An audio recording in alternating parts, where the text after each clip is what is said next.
এই পৃথিবীর সবচেয়ে পাওয়ারফুল কম্পিউটারের নাম হচ্ছে দি ক্রে 1 সুপার কম্পিউটার। আমেরিকার মিলিটারি বেজে বিভিন্ন ম্যাথমেটিক্যাল ইকুয়েশন ড্র করার জন্য এই কম্পিউটার তারা ইউজ করে।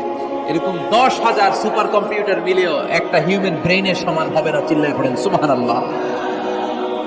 ছেলে হোক মেয়ে হোক, শুকরিয়া করবো কার? অনেকে ছেলে পেলে মহা খুশি, পাড়ার সবাইরে মিষ্টি খাওয়ায়, মেয়ে হলে খুশি হয় না। আছে না নাই? এরকম করবেন না, কারণ আপনার হাতেও নাই, আপনার বউয়ের হাতেও নাই। কার হাতে? যেটা আল্লাহর হাতে, এটা নিয়ে আপনারা তো টেনশন কেন? আল্লাহর হাতে ছেড়ে দেন না। আবার অনেকে টানা ছেলে হইতেছে 1 2 3 4, খালি দোয়া করে আল্লাহ একটা মেয়ে দাও, মেয়ে দাও। পঞ্চমবারে হইছে আবার ছেলে আছে। আবার অনেকে টানা মেয়ে হইতেছে 5টা মেয়ে, খালি দোয়া করে আল্লাহ একটা ছেলে দাও। ষষ্ঠবার হইছে মেয়ে। এটা আমার হাতেও নাই, আপনার হাতেও নাই, ডাক্তারের হাতেও নাই। কার হাতে? যার হাতে হেরাতে ছেড়ে দেন। আল্লাহ বলে খবরদার, দুনিয়ার সবাই অনেক কিছু বানাতে পারে, অনেক কিছু তৈরি করতে পারে, কিন্তু একটা সন্তান দিতে পারে না। তুমি 6টা ছেলে পাওয়ার কারণে নাশুকরি করো, মেয়ের জন্য আমার বিরুদ্ধে কথা বলো। এমন অনেক দম্পতি আছে 20 বছর কেঁদে কেঁদে জীবনটারে শেষ করে দিল। আমি এমন পরীক্ষায় ফেলেছি, একটা সন্তানও তাদের দেই না। আল্লাহ অনেকটা কিছু দেন নাই। ছেলে দেয় কে? সবাই বলতে হবে, ছেলে দেয় কে? মেয়ে দেয় কে? ছেলে মেয়ে দুইটাই দেয় কে? আবার কাউরে ছেলেও দেন না, মেয়েও দেন না। তিনি কে?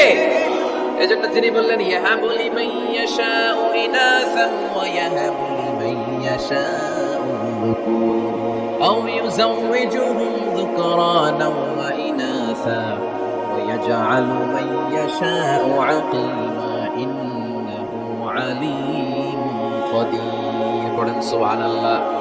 আল্লাহ রেখে বললেন আমি এমন এক সত্তা, আমি যারে চাই তারে ছেলে দেই, যারে চাই তারে মেয়ে দেই, যারে চাই তারে ছেলেও দেই, মেয়েও দেই। আমি এমন এক সত্তা, যারে চাই না তারে ছেলেও দেই না, মেয়েও দেই না। তিনি কে? তিনি দেন। এজন্য শুকরিয়া করবেন কার? 3টা চলে গেল, ছেলে হোক মেয়ে হোক, শুকরিয়া করুন। 4 নাম্বার, ছেলে দেখ মেয়ে দেখ, সন্তান হওয়ার সাথে সাথেই ছেলের কানে বা মেয়ের কানে আজান দিতে হবে। কে দিতে হবে? আজান দিতে হবে। দেন না আপনারা? দিবেন নাকি ইমাম সাহেব হুজুর আসবে তারপরে দিবে বসে থাকেন?